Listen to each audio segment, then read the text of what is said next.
Blog Talk Radio.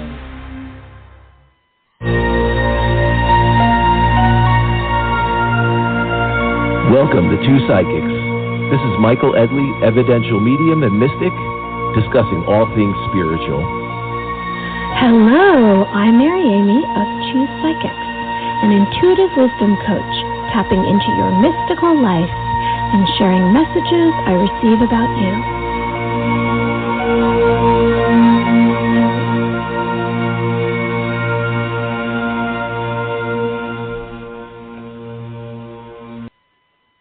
Good evening, everyone. Such a pleasure to be here with you tonight. This is Michael Edley, psychic medium, coming to you live from the beautiful Jersey Shore, having some gorgeous, gorgeous weather. I think this morning had a little bit of that taste of fall. You know, I went out to walk my dogs. There was a little chill in the air. Oh, it was nice. I love summer. I love the beach, but fall, I have to say, is probably the most comfortable season for me. I really love it. I really love the transition going into winter, and we could start to look inward. We could start to kind of see how this cycle of this winter quarter that we're going into will unfold. And it's a good point looking ahead before the end of the year, before 2024 comes to a close. I think now is the perfect time to start setting ourselves up for different things we want to occur in 25 or trying to finish out this year. That cycle that we should look at. Hey, it's not time to slow down. It's not the end of summer. We should still be in that slow party mode or, chilling on the beach. I really think we're going into a very good energy cycle that we can manifest, and that's what I'm in the process of. I have several different projects underway I'm very excited for, but I am very excited to be here with you tonight, and I'm very excited to have my wonderful, fabulous co-host, Mary Amy, with me. What's up, Mary Amy? How are you?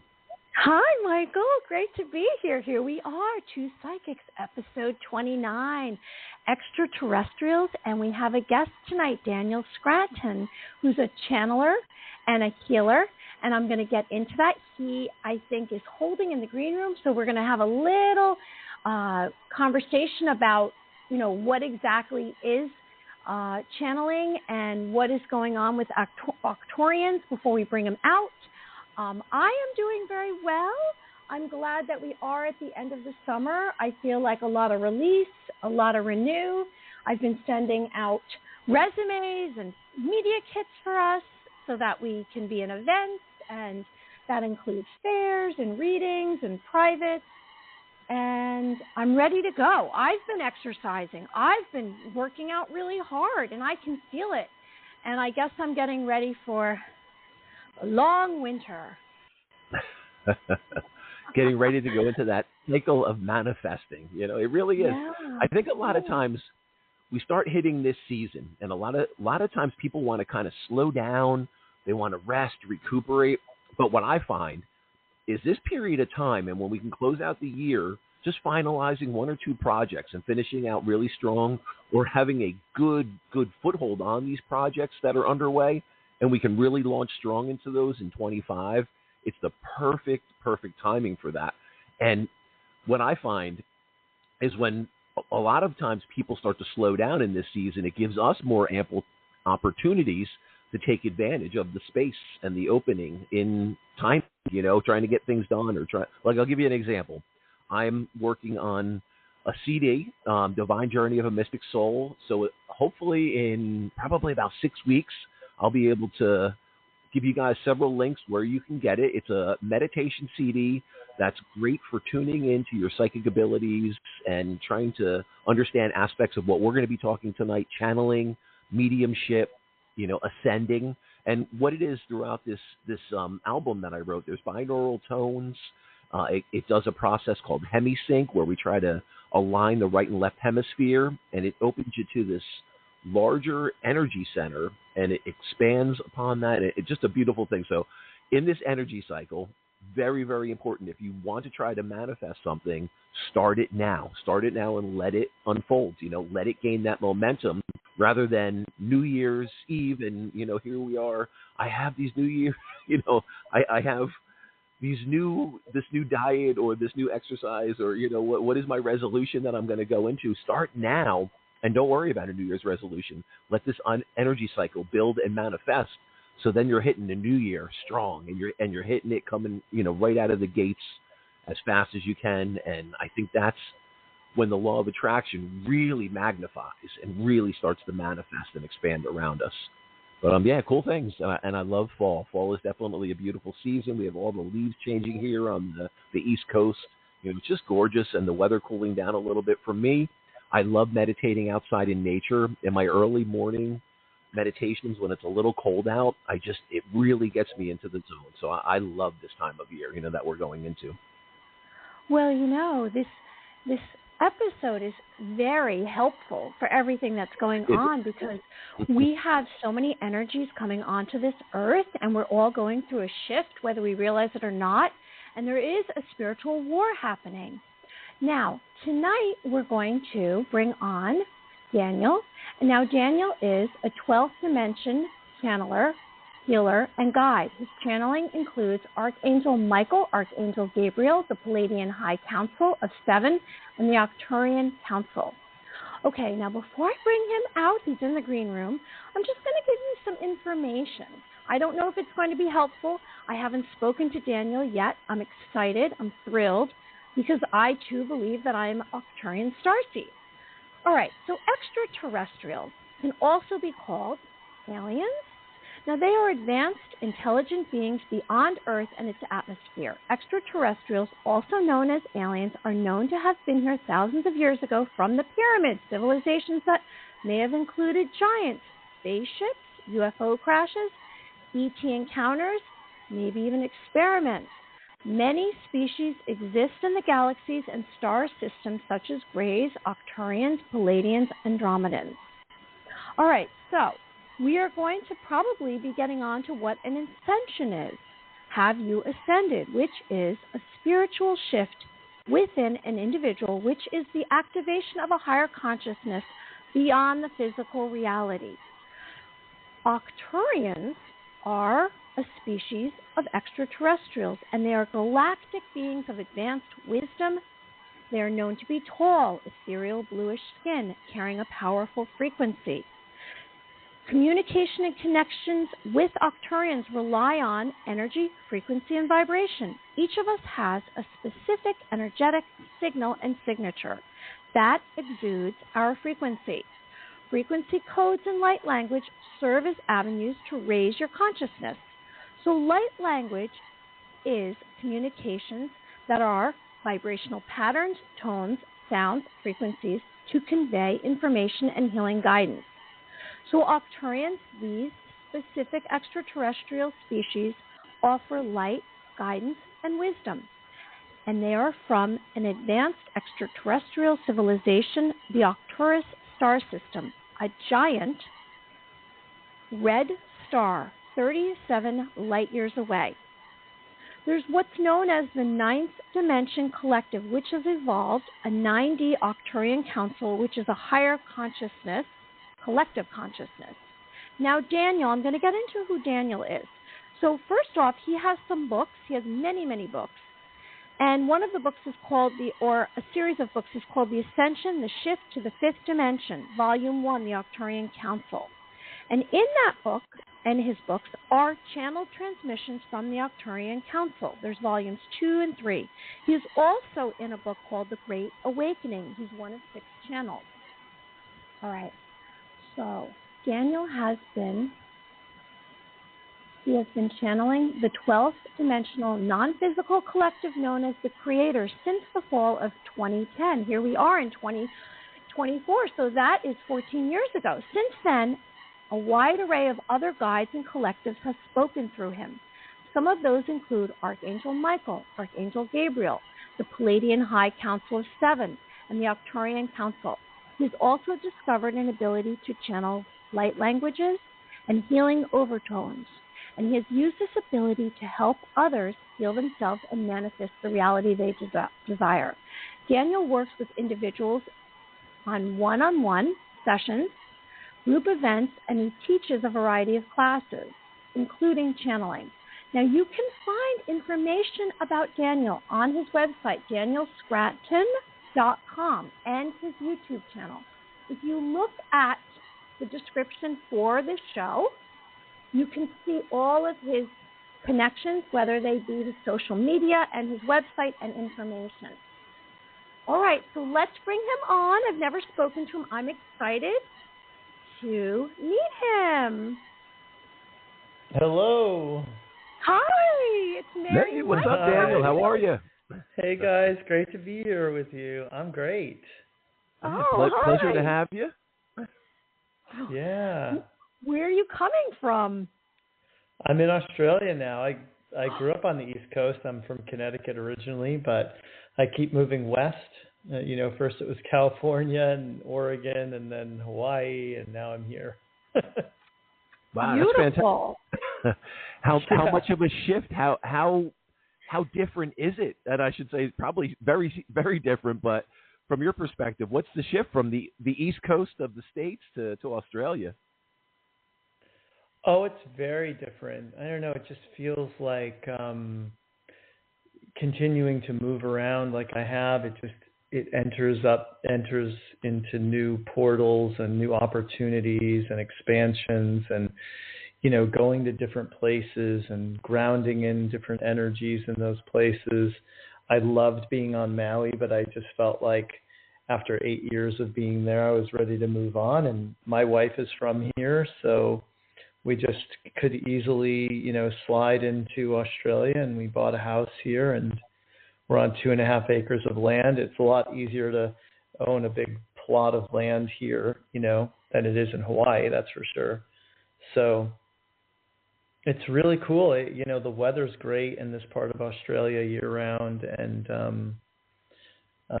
there's like a kangaroo or a wallaby, it's hard to tell, that comes and visits us in our yard.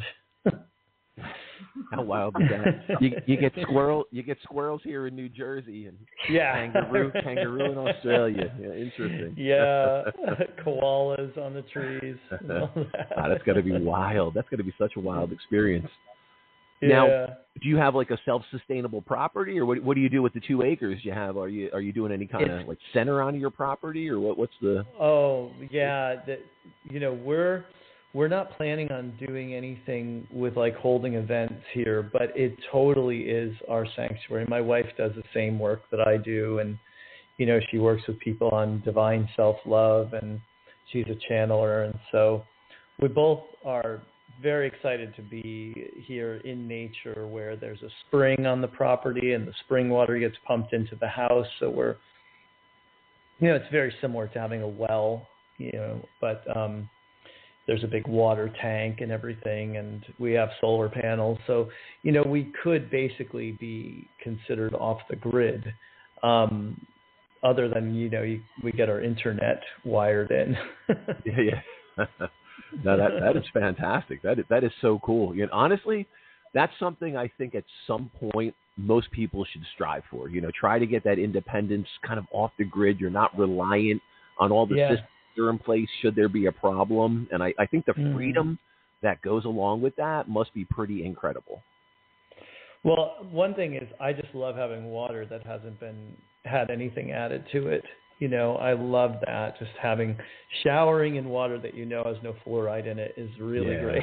Yeah. No chlorine, no fluoride. Yeah, you don't have to worry about anything getting calcified, Right. Keep that third eye vision nice and clear. Yeah. Absolutely.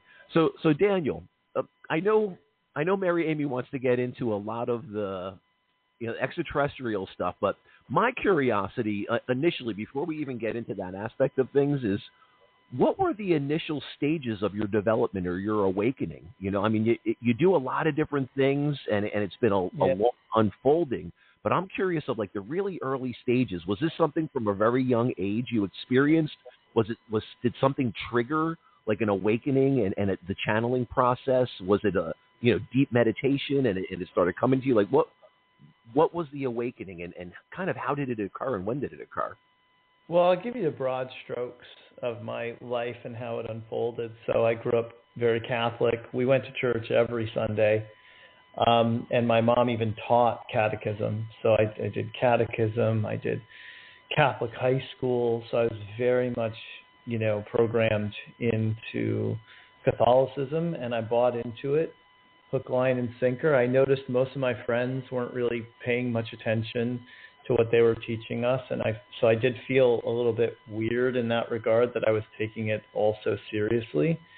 But I think, wanted a relationship with God and didn't really know how to have one, didn't really understand what that meant, other than I was supposed to be good and I knew I was supposed to follow these rules, and I really wanted to please God and all that stuff, So I thought even about doing things like missionary work or priesthood or something, because I was very, I guess you could say, in a sense, that's a type of spirituality. It's just not a great experience for, the person who's basically feeling afraid of God, but also wants to live kind of a spiritually awake life. And what wound up happening was I went to university at Boston University, took a Greek and Roman myth class, learned that all these stories in the Bibles they're everywhere. They're across all these cultures and everything. They have a creation myth. They have a flood myth. They have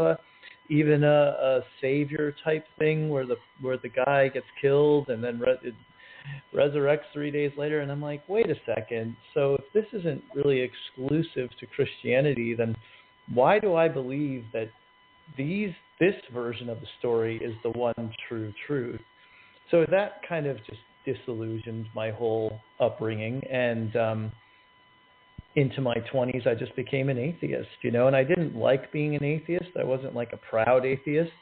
I was more like this sucks, nothing happens after we die.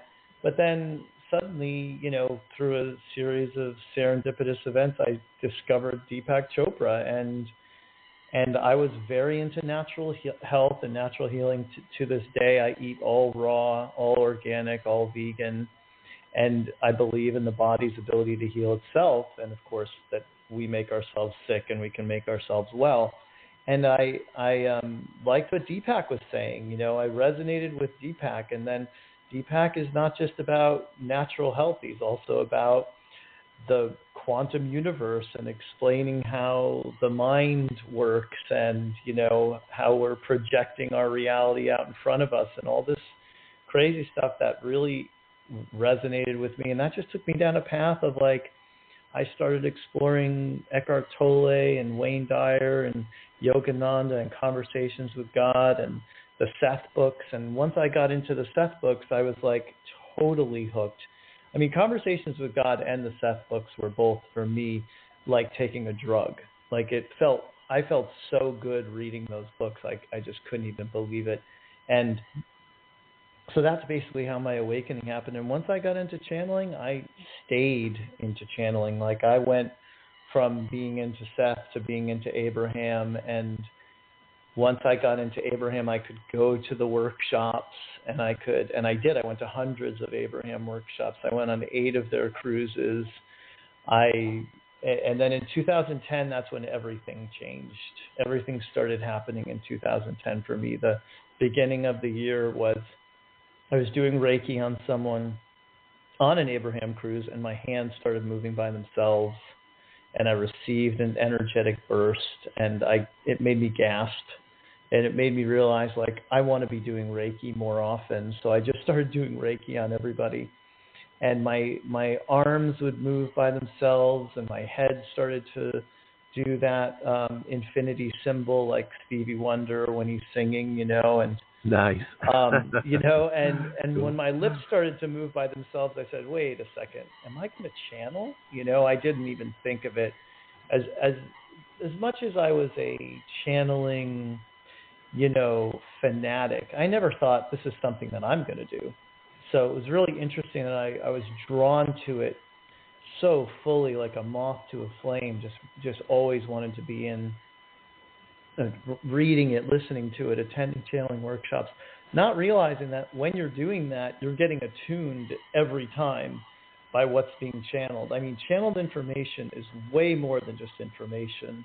It's encoded. It's got all this energy in it. And if you're getting it directly, if you're listening to it or watching the YouTube video or in the presence of the person when they're channeling, you're getting so much more.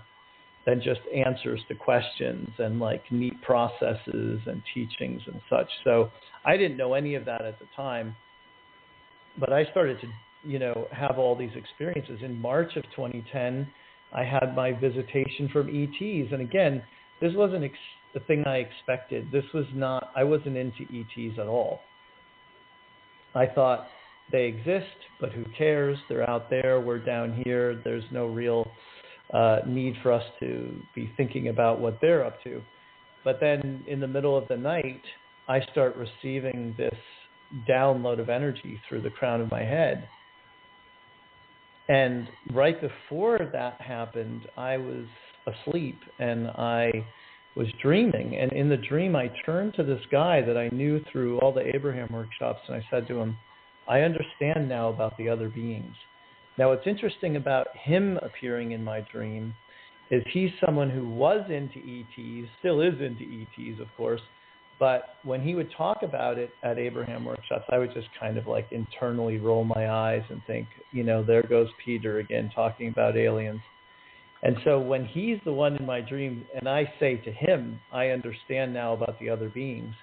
So once I was awake and this was happening, of course I'm wondering, what does this have to do with aliens? This thing that's happening to me?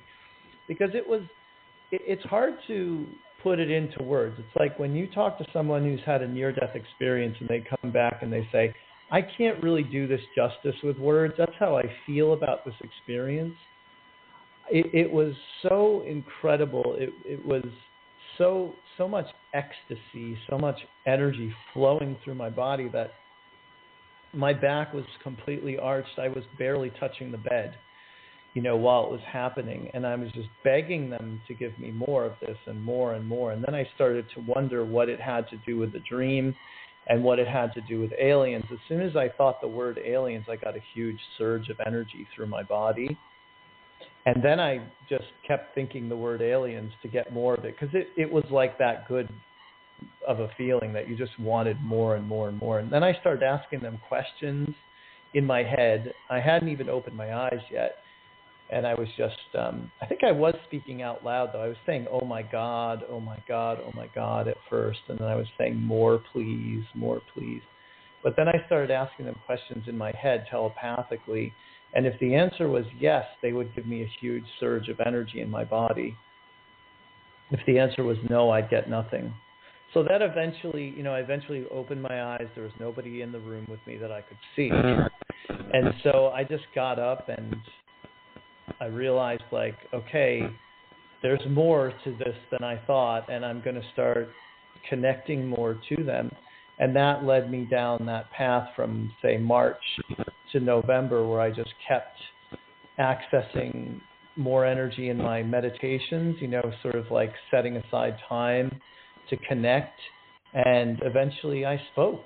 I got some good encouragement from Abraham in October of that year. I got to ask them about it and like what's going on with me, and they basically said, you just got to work through this resistance you have to doing it, because it's happening and you should keep doing what you're doing. And I never expected to get that message from Abraham. I had never heard them encourage someone to channel before.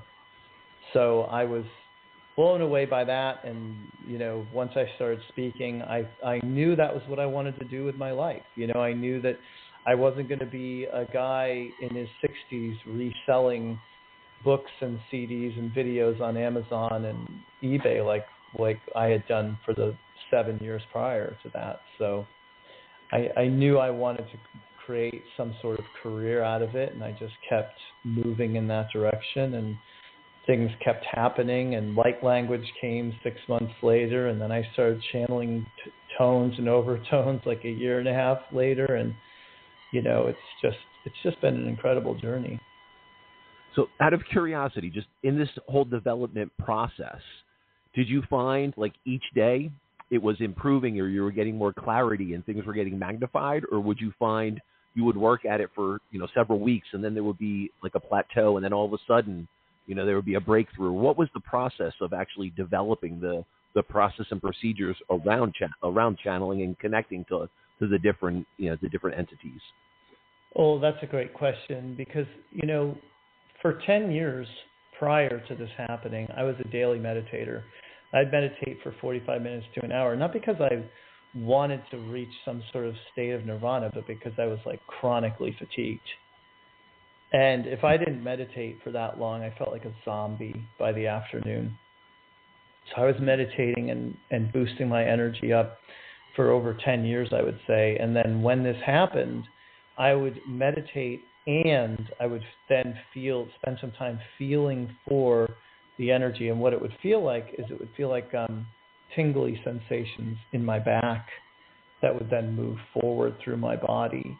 And I tried to get that feeling back from March of 2010. I never did, but I could give myself full body goosebumps by doing this weird thing with my fingers where I'd press them up against each other and stand up and make this like accordion motion and breathe. And I could give myself goosebumps whenever I want to from head to toe.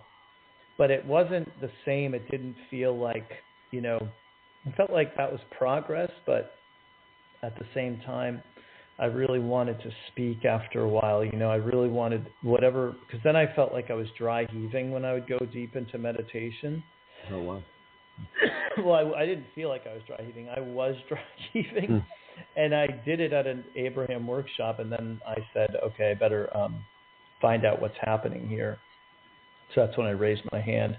My hand raised itself, actually, as I was sitting there. I watched my hand go up, and then when the person that was before me got out of the hot seat, which is what they call it at an Abraham workshop, of course Abraham called on me, and I had the full chills all up and down my body, and that was when we had that conversation. But then I had a girlfriend at the time who was living in London, and I was living in LA, and we would Skype all the time anyway. So we just added this practice during the Skype sessions of me sitting there, and it looked really, really bad. Like what I looked like would probably scare most people out of even thinking about doing it, because my face and my head and my neck would just contort, and I'd move around. And, I know people in the New Age especially have a lot of fears of things, entities and energy. I never did.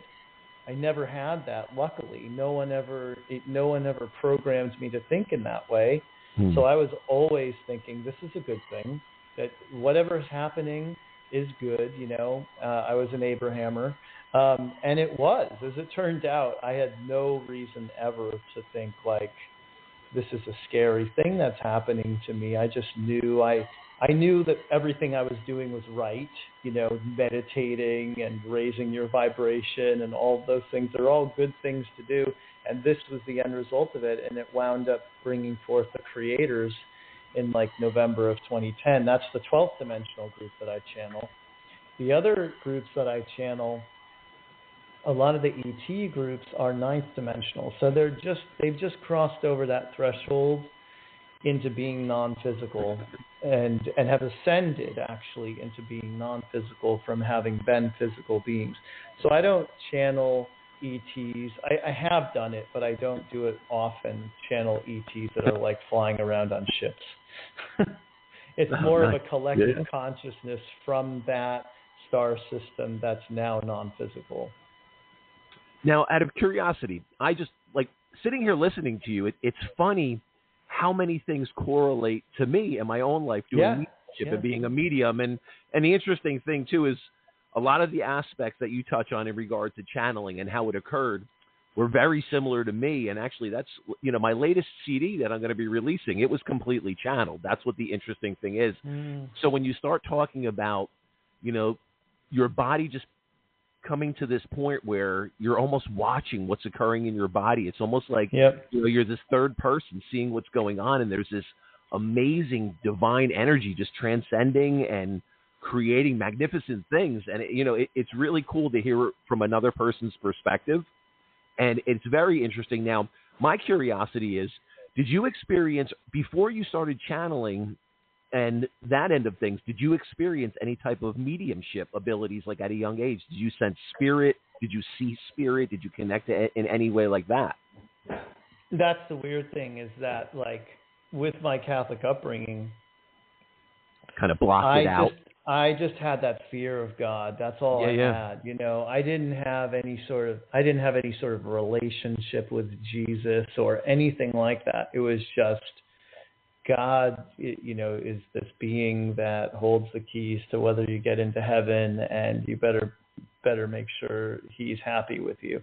And that was it. But I didn't experience any psychic phenomena. My mom's got some psychic abilities, and she definitely denies them and doesn't want them. And did start to go down a new age path at one time, and then got scared, or, you know, it didn't fit with what she had learned from the church, so she abandoned it. But I was exposed to Out on a Limb, the Shirley MacLaine documentary, just because it ran on ABC, I think.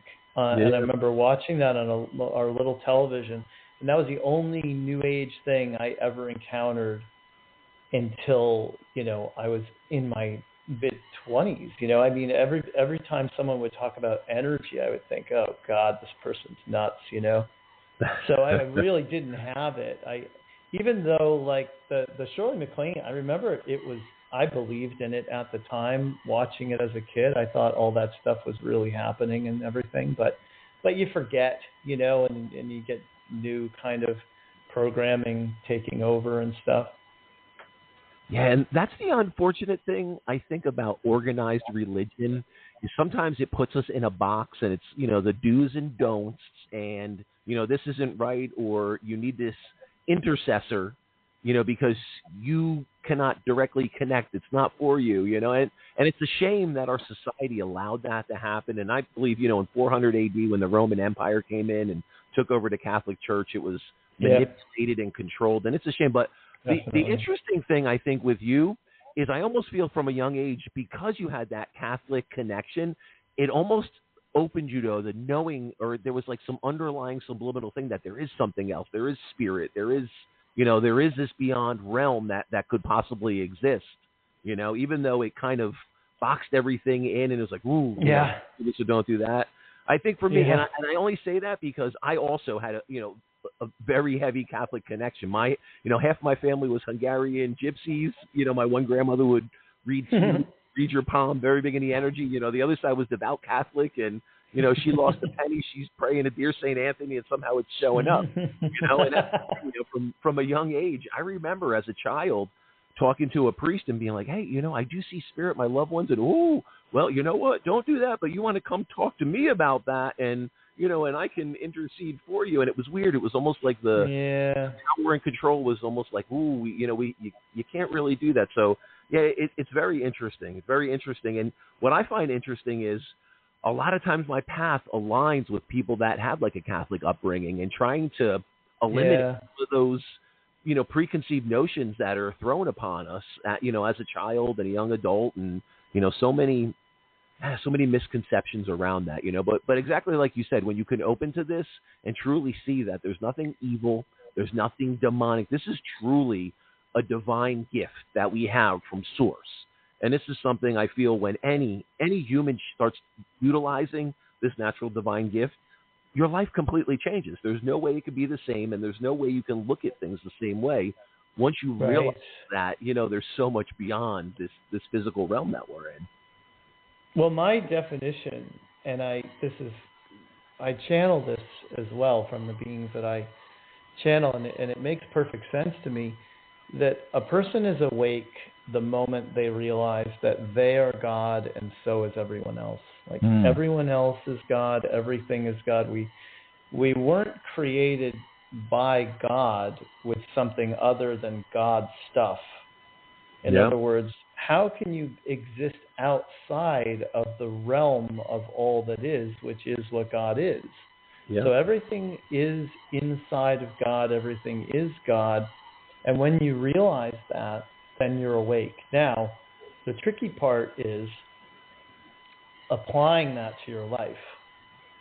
Because you know, we often feel like we have a foot in both worlds. Like, I have this spiritual side, but then I have my work and my family and my finances and all that. But it's about bringing the two together and merging the two and applying what we know as beings of source energy. We're all creator beings.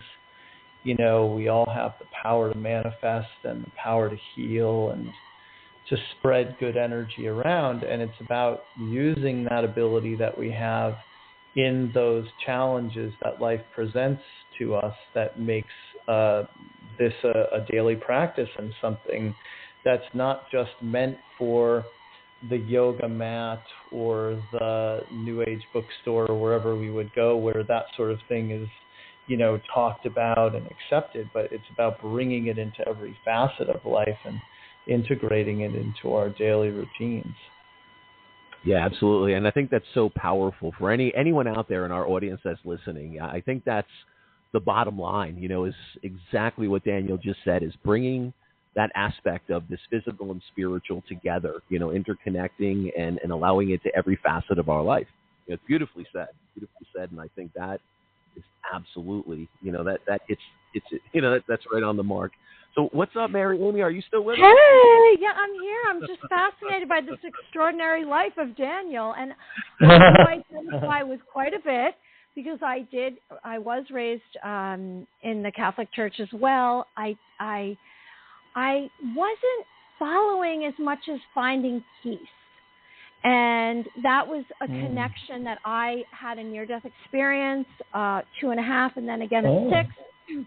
And so I saw beyond this reality, and I was always the black sheep. So I never was kind of going on the conventional path ever. And I, too, was searching. And you sounded like you kind of engaged with a lot of the same literature that I did. I love Conversations with God, all of the authors that you just repeated, and I went to many events in the city. And I always had this intuitive, empathic ability that I thought everyone else had. I thought everyone felt as much as I felt. I thought everyone knew everyone else's personality, that they can kind of switch it around so people like you. I realized that, listening to you, you've been searching, it sounds like forever, to find your mission, and it seems as though you have. Are you, everything that I listed initially is a wide range of achievements, books, and spiritual teacher, and sound healer, and you've just covered the globe. Do you have dreams or see yourself moving past this? Are you going to become one of your entities that is like, where are you going after this? Are you you think you're going to stay on this plane? Oh, well, I think we're all ascending. I think that we're all moving out of the old model of death and rebirth.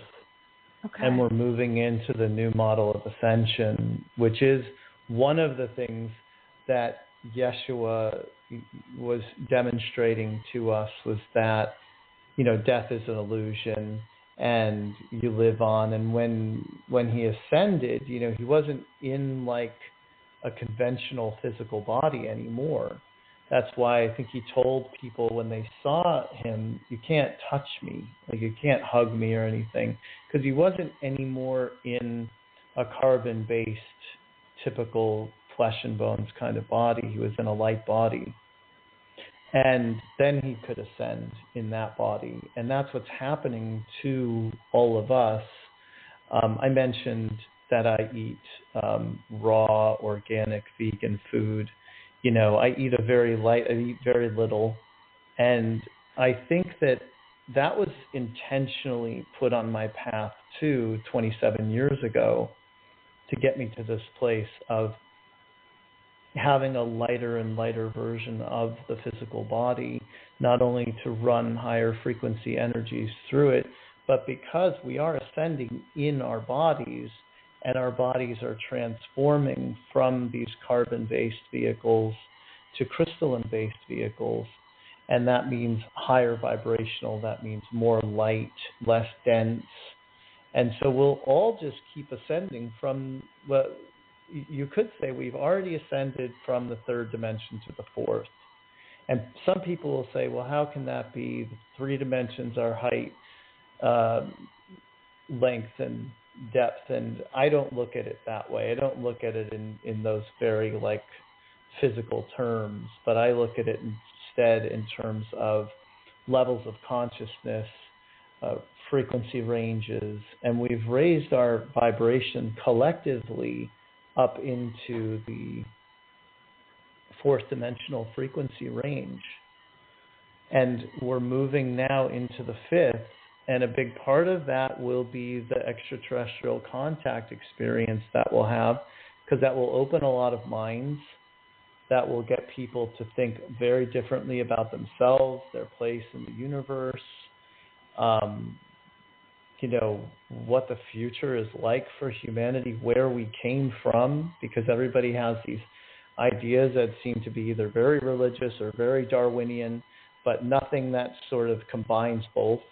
And, science still doesn't understand what the missing link is. And we know, we who are awake and have done some exploring, know that the ETs are the missing link. And all that's going to be made clear to people. We're going to be raising our consciousness and changing the earth and our systems on the earth as we do. And that's what's going to lead to that next renaissance of shifting into the fifth dimensional frequency. And I just think we're all destined to do it. I don't think it's just for the few. It's a universal ascension, which means the entire universe, the entire multiverse is going through this up-leveling, this massive change. And that's why so many people are awake now, and so many people are channeling and receiving information and doing healing work and really wanting to help, wanting to contribute to this raising of the consciousness on Earth. I'm so happy you just said all of that. It's like so much validation. So I just want to ask you, this is if you had this similar experience, or you would be able to kind of define this for me. So I was not looking towards I had some interviews that I did, and I had some angelic channelers on some shows going back a few years ago in 2020. And then I had started having experiences. Obviously we all have different ones. November 2021, where I started receiving telepathic contact from different extraterrestrials, starting with Grace. And it started out looking very simplistic emoji, and I think that they were trying not to freak me out too much, but I was freaked out. And I did feel this surge of energy that you sounded similar to what I received. And then it extended where I started writing a contact book. It's over 52. I'm not through every single dream, like every single contact. It was at night. Lucid dreams. I was awake. Different ones. And so I would then hear from or see malevolent and benevolent, like hundreds upon hundreds of different species. And at one point there was different grays, one that kept visiting me. And I think he was like figuring me out. And then a couple of different groups came one night, about 9 of them. And it was like they liked my energy. And so here's a 2-part question for you. Is it possible for them to be around us and raise their consciousness, and would they want to? And then the other thing is, before you go to sleep, or have you heard, because before I go to sleep, I tune into this vibrational tone, and then I start to see different entities or connect to them. And it is a surge of energy. Oh, well, what was the first question again? The first question is can these extraterrestrials, like the Greys seem like on the border of being directed in either way, malevolent or benevolent, can they, or do they want to raise their consciousness? And do you know anything about that? That's one. And then the other is, do you tune into this vibrational sound, this tone, and it brings you into that other dimension? I would say, as far as the first question goes, as above, so below, and like we've got a lot of humans on Earth that are not of the light, obviously, and are doing very, very dark things and are seeking nothing but power over people and money and more, and that, if we see that playing out here, we have to suspect that that's going on in other parts of the universe as well. And our ETs are mirrors and extensions of ourselves. And I do think that it's too bad that some people have said all reptilians are bad, for example, and don't even open themselves up to the possibility that a reptilian could be neutral, that a reptilian could be of the light. I have a dear friend and colleague named Rob Gauthier who channels a reptilian, and he's a very high vibrational reptilian, probably, I don't know what dimension he's in, Treb is his name, but Rob is one of the nicest human beings you'll ever meet, and he channels a reptilian.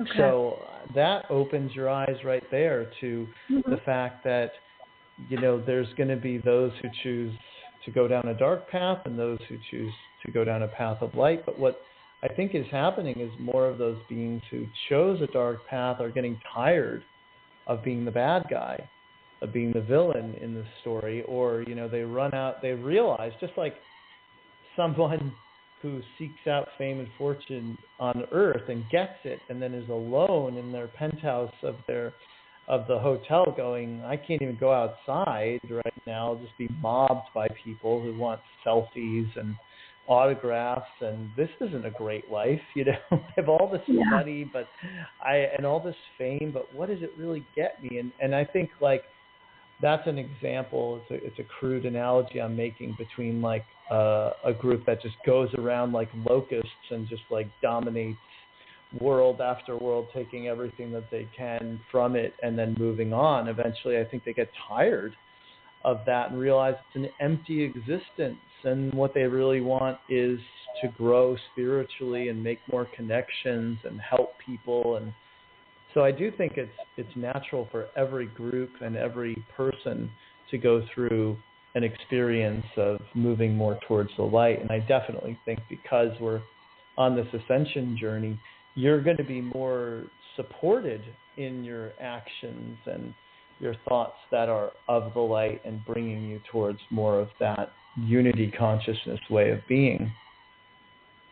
So, and the other question you asked about sound is very interesting. I just started teaching a course yesterday with my former voice coach, who is a sound healer and a singer and a teacher, and I was drawn to her by the creators, who was the first group I channeled, because when I would go into the channeling state, eventually, instead of just saying, "We are here for you," which was what they would always eventually say, they said, "Sing and ring, ring and sing, sing and ring, ring and sing, sing and ring and sing." And they would say it rapid fire through me over and over and over.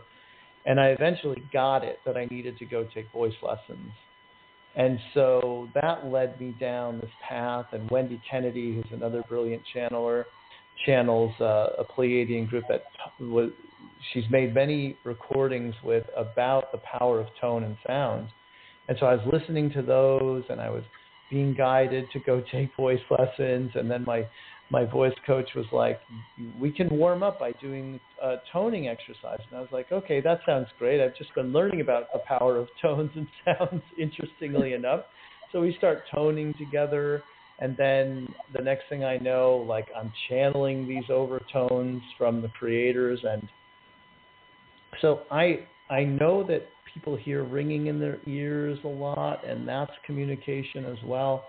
I know that there's a big component of finding vibration, finding frequency, using sound that you listen to and that you create to do that. And I think that what you're doing to reach that higher level of consciousness is wonderful, and that everyone actually has the power to do that and to use their voice and their relationship to sound and music to bring them into the higher echelons of this fourth dimension that we're in, and even dip into the fifth dimension. I think it's possible to raise our vibration and sort of dip our toe in the fifth dimension for a little while and bring some of that energy back with us to the fourth dimension to raise the consciousness here. And so, yeah, I think that practice that you're engaging in is very probably divinely guided, and you got that very intuitively to do that. Thank you. There's been other things because I'm a light worker, so I do. I clear energy. I work with clients, and I do healings, and I do with light and energy, and Reiki as well. So this came to be like something new. That it's almost like these techniques come through to me, and I don't know how I know them. I was doing the Merkaba for so long, and I didn't even know that was a thing. And then I found it was somewhere. I said, "Oh my gosh, I've been already doing this for 3 or 4 years." But another extraterrestrial that was the only other one that came to me more than once that was an Arcturian, and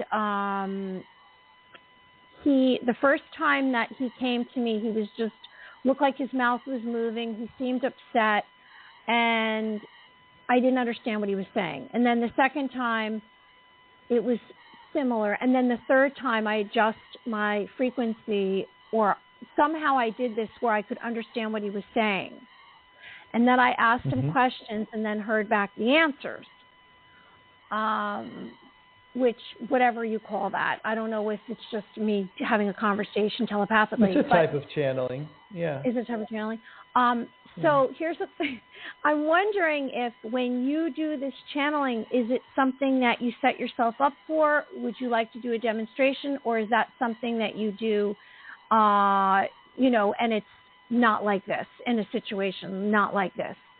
I didn't think to ask you. I think it's kind of rude. I don't know if it's a personal, private thing. No, it is. Okay. On the spot, if we ask you to channel. Well, I would think, Mary Amy, it could probably be one of. Would it be possible, if it wasn't a message, would you be able to channel a healing for our audience, or is it something you need to really set yourself up for? I can channel for you guys, but I do have to let you know that I have a group event that I have to host in 38 minutes. So I can't. Right.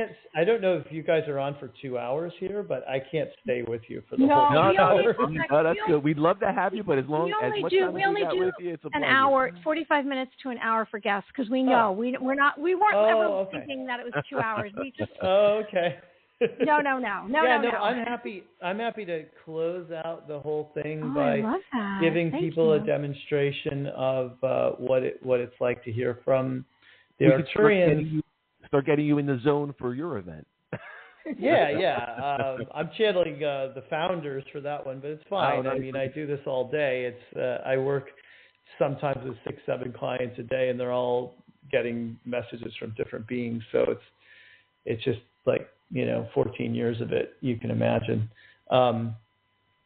It's I'll explain to people, first of all, because we were just talking about the power of tone and sound. And this is something that when people hear it, they're going to think, oh, I see what he's doing. He's getting the Arcturians now through using this technique that he has with his voice. And it certainly does seem that way, but it's really their transmission. It's what they want you to hear, and all of it is part of the channeled transmission. Everything that you're about to hear when I drop in is channeled, and the Arcturians have always come through me with these particular tones and sounds that they make.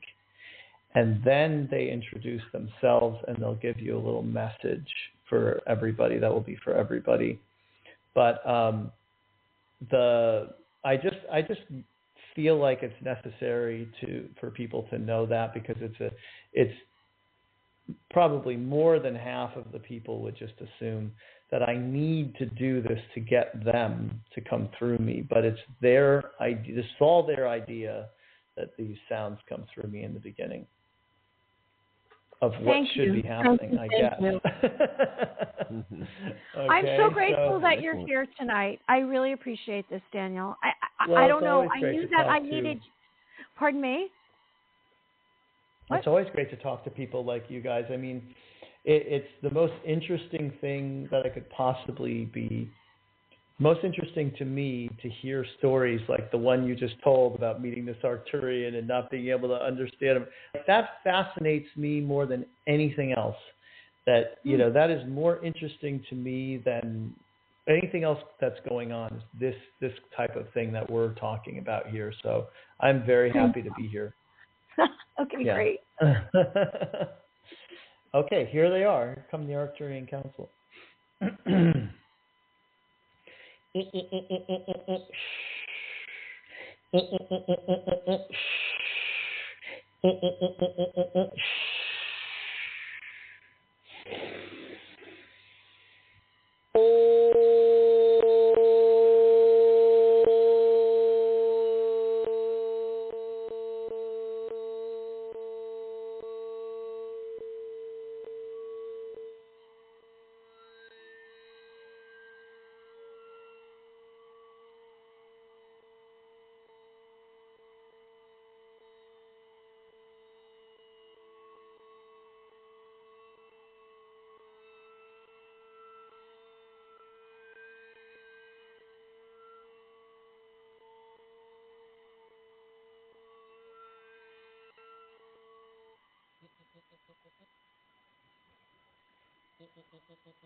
The Arcturian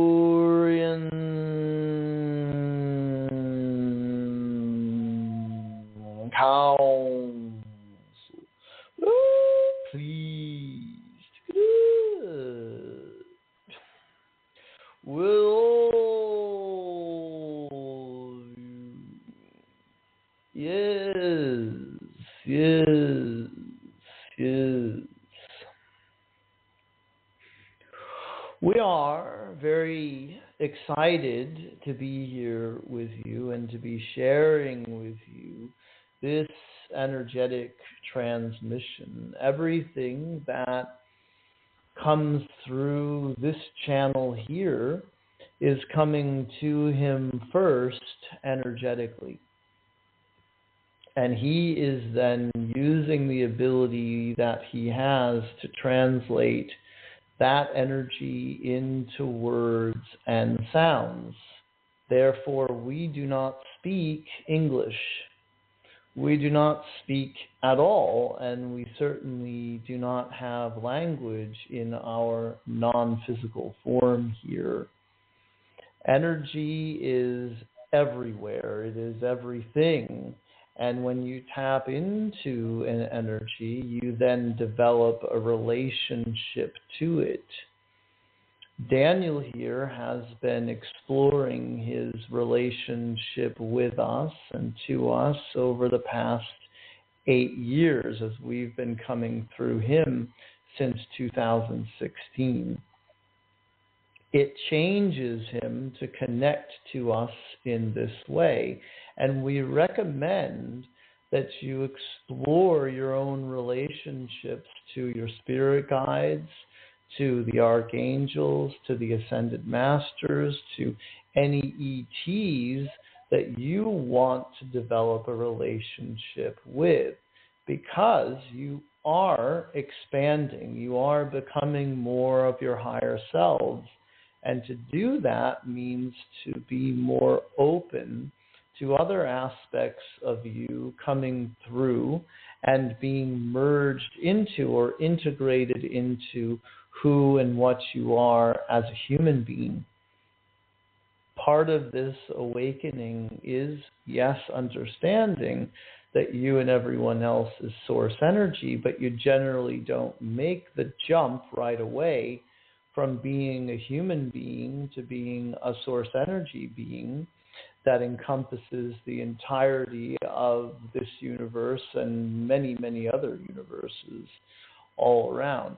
And so instead, you gradually expand who and what you are out, and your concept of self changes from being just a lowly human living out a singular lifetime for X number of years to being a multidimensional being with many simultaneous lives and past lives and parallel lives, and certainly having many future experiences ahead of you.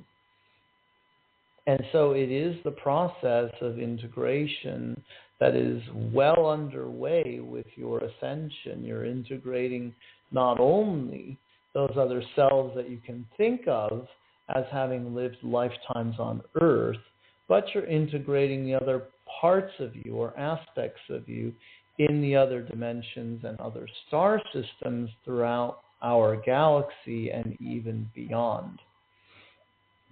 You want to understand yourself as a soul, as a being that encompasses much more than a singular physical body, and who has a joyous journey throughout this universe that's happening all at once, all simultaneously, but you get to experience your soul's evolution linearly. You get to experience what it feels like to move from smaller to bigger, from less than to more of who you really are. And that's the journey that you're on right now. Anything that you deny within yourself, any aspect of self you're in denial to, including any emotion that you could feel, that's just keeping you from becoming more of your whole self. And so it's about inclusion. This expansion, this evolution is about including more, seeing everything outside of you as being a part of you, not condemning, not judging, not drawing lines in the sand and seeking to separate, but seeking to integrate through your acceptance and willingness to embrace all, because you are all that is. And that's something that comes more than just through a realization, through a teaching that comes to you that sounds like it's true. It comes through actual experiencing of the self as all that is, all inclusive of everything that you see, touch, hear, taste, feel. It's something for you to start to think about more regularly and to say, I accept that. I can see that Source wanted that to exist as it is. It's fine as it is. I don't have to partake in it. I don't have to give any more energy to it if it's not resonating with me. But certainly I can accept its existence and focus on what does light my heart up and make me want to jump up and down with joy. And as you live your life in that way, you'll not only encounter more of yourself from all of these other lifetimes and star systems and galaxies and even universes, but you'll start to encounter more of your extraterrestrial friends. You all have friends in ET bodies. You have family members in ET bodies. You have your own galactic team that works like a group of spirit guides with you. And you're going to make extraterrestrial contact, physical extraterrestrial contact in this lifetime. And it's something for you to get excited about because it's going to help you round out your experience as a human being and move on from this dimension and be able to catapult yourself into the fifth dimension. And that is what we wanted to say to all of you. We are sorry that Daniel here doesn't have more time for you all. We could talk to you endlessly about all of this, but we will let him go now and say goodbye to all of you for now. It has been our pleasure. We are the Arcturian Council, and we have enjoyed connecting with you. Hello, I'm back. Wow, that was an amazing Arcturian transmission from them. Yeah, thank you. The amazing thing is the sounds that come from you. Yeah, were you able to pick all those up with the technology? Oh, yeah. Sometimes That was insane. That out. sounded like advanced technology going on. Yeah. Like you were all these machines. The funny thing is, and I know you have to go, Daniel. I don't want to keep you. I just have an interesting little tidbit. When you started going into all those sounds and tones, like we're going to be doing some readings on air in this next segment. And I was sitting here, not even realizing it, with my pen in my hand and a pad of paper, and I actually started doing automated writing of like a light language and some different things. It's pretty wild, Mary Amy. I'll have to send it to you. I didn't even realize it, and I looked down, and I'm like, whoa, wait a second. I'm actually... Well, that's exactly what they said initially, I think, or maybe I said it before, I can't remember, but about how when there's channeling happening, there's all sorts of other things happening as well as the transmission of words. And it sounds like you were able to reach that level of vibration where you're able to sense what else is happening during the transmission. Yeah, that was pretty amazing. And absolutely. So I have a whole half a page here of, I'm not really sure what it is, but it did not come from me. So it's interesting. We might have to take a picture, send it to you, and you may have to interpret it for us. I would love to see it. I won't be able to interpret it, but I would love to see it. Pretty interesting. I think very some of those things are meant to go beyond the mind too, and the mind's ability to be able to make sense of it. I think is just it's just too limited. But it hits us on these deeper levels and gives us all these activations and upgrades and such when we look at something or hear something like that.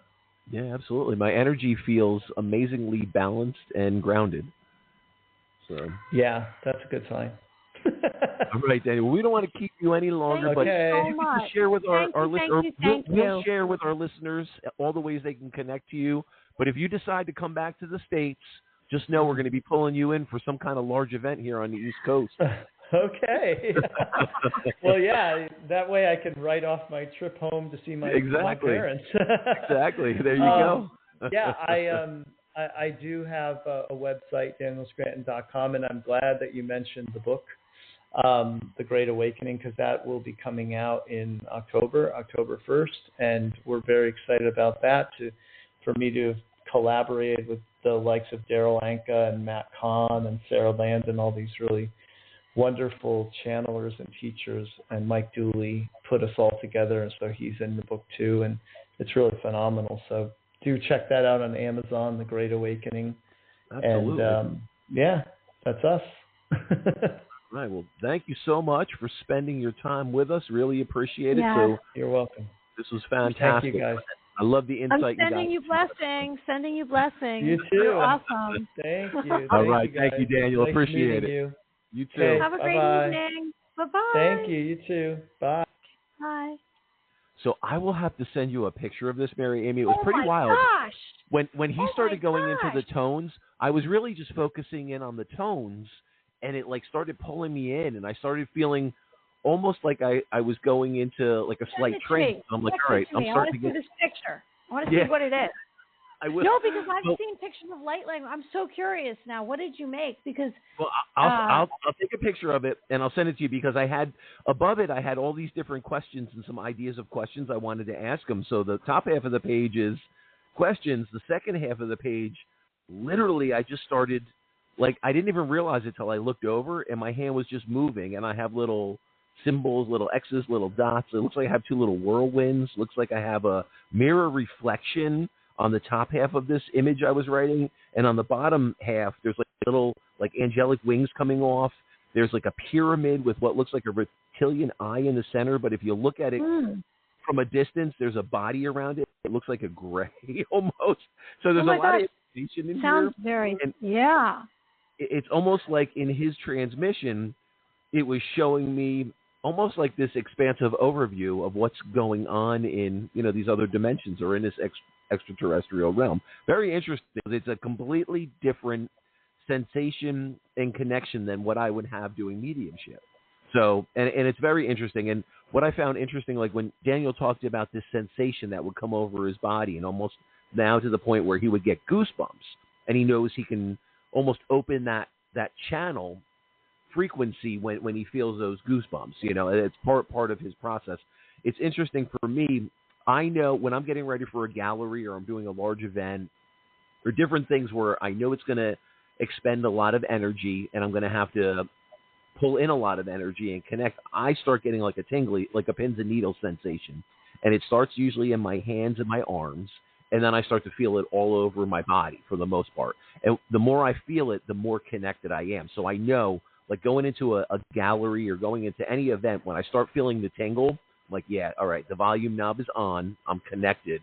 Now it's just a matter of magnifying and tuning into that energy and then just raising the volume knob up. And whenever that happens, it's, you know, it's pretty amazing what comes from that. So that's what I would say with anyone out there, our audience listening. Be aware if you start working with your psychic abilities, or you start working, trying to get into this deep meditative state so you can channel or you can have this divine connection. Be aware of the sensations in your body. Be aware if a certain area of your body starts to tingle, if you start to get goosebumps, if you start to get like a shooting pain. So just be very observant on what's occurring in your body.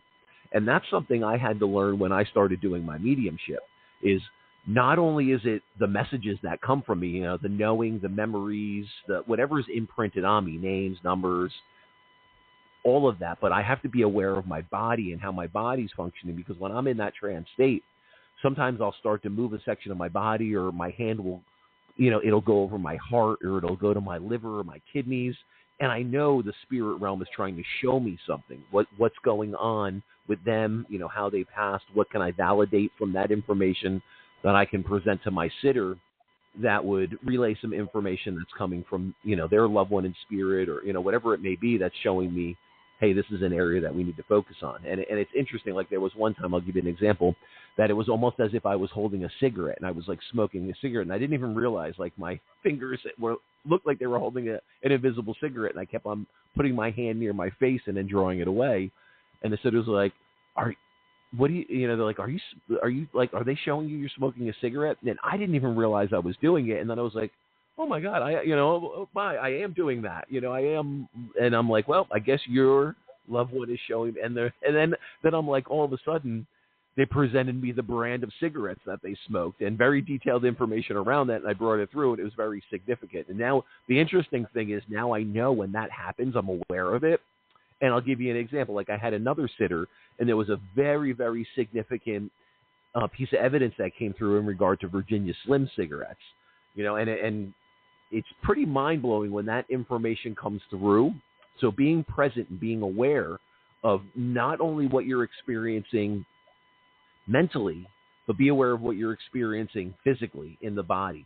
So it's all a learning process, and it's all an understanding and utilizing everything about us. So whether that's our memories, whether that's our experiences, or our body and our legs and our arms and limbs. And also, like Daniel had spoken about, his body contouring and weird stuff happening and these weird facial expressions that if someone other than his girlfriend at the time had seen it, they might have thought, wow, what's going on here? So it's very interesting hearing some of that insight from somebody else. It's interesting because I think when we hear stories like that, it can help us make some sense of things that have occurred, when we're working with the energy or different experiences, and we know we're not alone with certain experiences we had. So very cool, very cool. I'm very, very intrigued by some of the things we touched on. It was a very, very great conversation. It was not to be copied by anybody. Just his life, his journey, and how he got there, and he found his way. He's living his best life. He's living his best life. That is some life. Australia, Hawaii. He's doing his stuff. He's channeling. And you know what? That's not an easy thing to channel all day. Like he said, he channels all different entities. Oh, yeah. It takes amazing. A lot of energy. Yeah, absolutely. I know, even it's the same thing, like doing mediumship. You expend a lot of energy. But the interesting thing, what I find, is the more you do it, it almost goes from a point where it can deplete your energy to you hit this grounding and this understanding of it, and it almost uplifts you. So the interesting thing with me now, like I'll get out of a mediumship gallery, and it'll take me like 2 hours to like I had several cups of coffee. So it's interesting. Can you still hear me? I can hear you, but it sounds like there's like a little alien in your pocket that's talking to you. How about right now? Yeah, talk a little bit. Say hello. I am Mary. Hello. Yeah, I can hear you. It's a little different. It's your voice, your tone is a little different, but it's good. I can still hear you. Oh my goodness, what happened just now? It's the channeled energy and the two sides. I don't know what happened. How is it now? Is it now your voice is completely back, and now you sound totally normal. So okay, all right. Are you trying to channel? Are you trying to channel on? No. I thought that I hit the microphone out, and then I checked it. When I checked it, I think that's where you heard the funky voice. All right, everyone out there who's been holding on. I've had some come and go, waiting for a reading. I just want to remind everyone moving forward, we have some upcoming guests. We have a guest September 5th, Psychic Joan Cara, which is next Thursday, back at our regular time, 7:30. We had tonight 6:30 because Daniel was coming from Australia. All right, and September 12th, we have Peter Hansen, Angelic Channeler. October 3rd, we have Estrella, who's a feminine priestess. If you would like to reach Michael, you can find him on michaeledley.com, and you can find me at maryamyofficial.com. We have a Facebook page we hope you will like and follow. It's Two Psychics Radio. And if you would like some merchandise with our face on it, it's on Spreadshop. As you're sipping your coffee, with each sip, you can just think about all those positive vibes we're sending to you in the morning. Yes. And, I am just so grateful that everyone who joins us every single week, we seem to be getting more followers on our Facebook page and on our Blog Talk Radio. So keep listening. This is episode 29. Okay, so should we take some callers? Because we have 41 minutes left. We can get some callers in. What do you think? 41 minutes. I think we could squeeze in a few people. Absolutely. Okay, so I'm going to take the very first person that called this evening who's been on hold the whole entire show. And let's see who it is. There's no screening going on. I'm just hitting the button. Okay, let's see who this is. Hello? Hi, this is Mary and Michael. Who's this? Hi, this is Michelle. I'm calling from Wisconsin. Hi, What is Michelle. Michelle from Wisconsin? Is that Michelle with one L or two L's? 2 L's. Ah, two L's. Excellent. So what question did you have for us tonight, Michelle? Wondering if you see me retiring, like when? Is it soon? And if I'll have enough money when I'm retired too. Ah, okay. So what I could tell you is if you want to say your name very slow, we will connect to your energy, and we'll try to read, what we're seeing in your energy field. Okay, Michelle. All right, Michelle. I see lots of cheese. Oh, wait, Wisconsin cheese. You'd be right. I do like cheese a lot too. All right, I just have to ask: Are you a Packers fan? I'm really like a nothing fan, but all right, I'm cool. not big on sports. But my son is a huge fan of it. So. Oh, nice. I figured if you're in Wisconsin, I didn't think you could like any other team, so I just figured I'd ask. But no, interesting. So what? All right. So initially, as I'm connecting to your energy field, just know I know you want that question answered. You want me to connect to it. I'm just going to bring through like what's coming to me. I have to ask, and just understand when a name comes to me, a name, a date, and if it's not someone around you in spirit that's giving me some significant information, a lot of times this could tie into a name around the question you asked. So you're asking about retirement, you're asking, around money, finances. It's all tied together.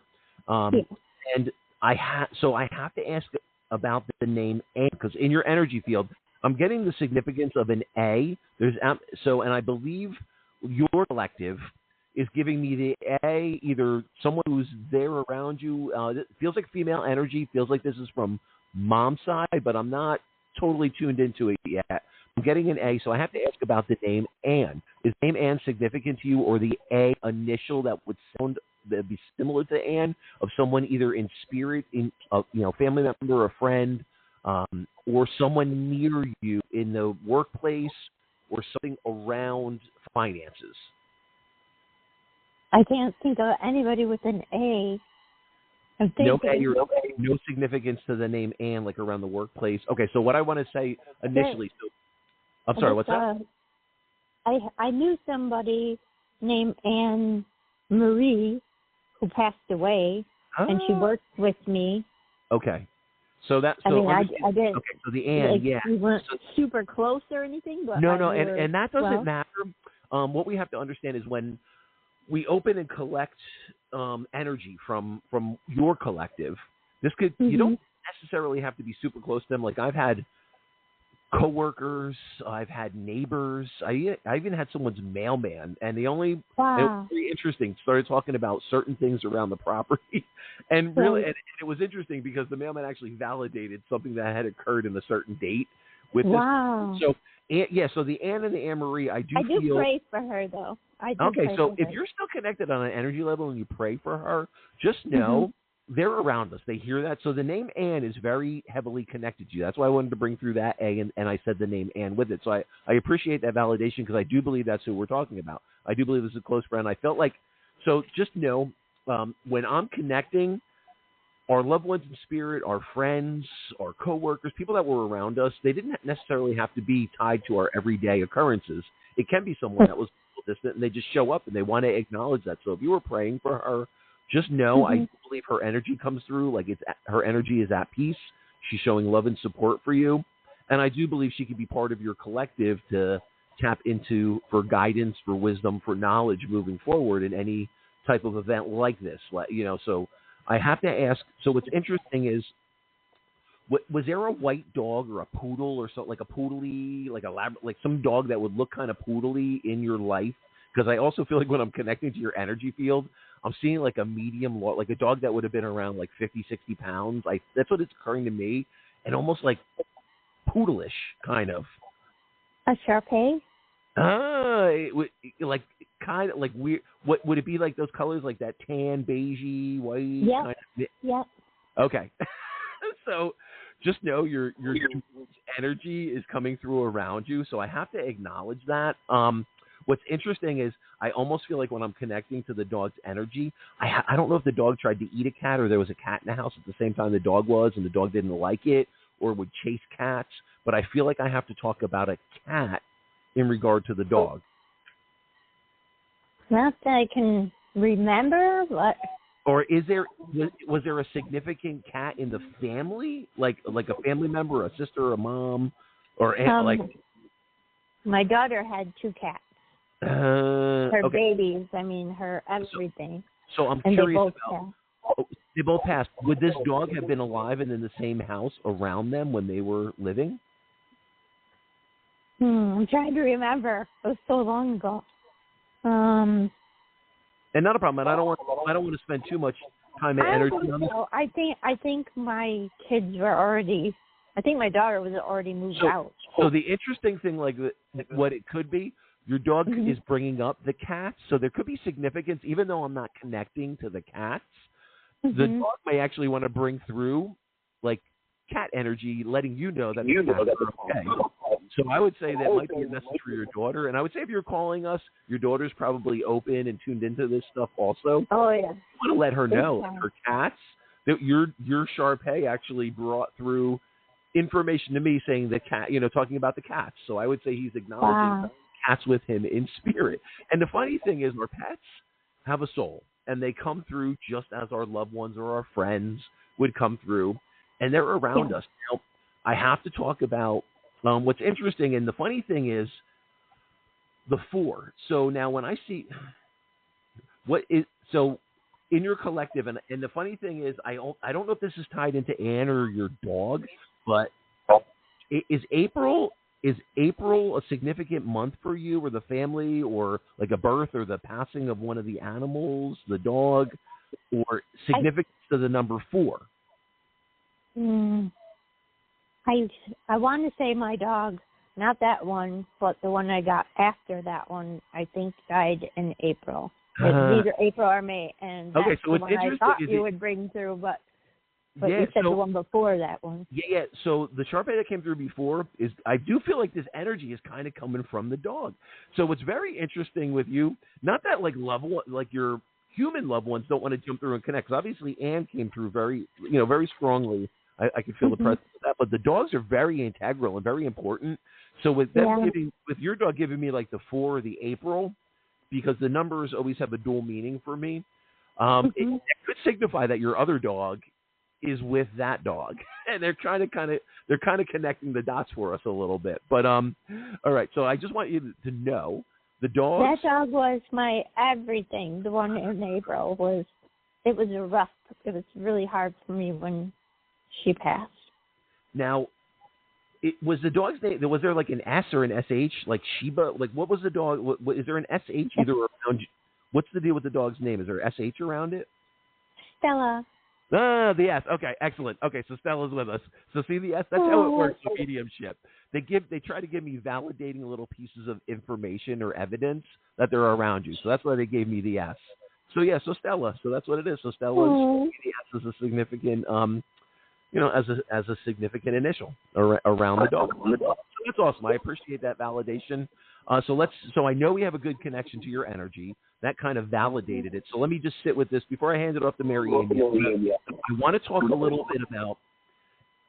I'm being pulled to actually end of September and October for an energy shift for you. And the interesting thing, September 17th, is that a significant date for you that you know of? Is that a date you're familiar with? Not that I can think of off the top of my head. So going into, I'm going to say like mid-September, be aware of a shift around, I do believe this is around the workplace environment. So the interesting thing, like what I get, so you talk about retirement. In this energy cycle that I'm feeling around you, I feel like you would do yourself a disservice if you were to retire sooner than 2 years. So is this a 2-year cycle? And I'm here.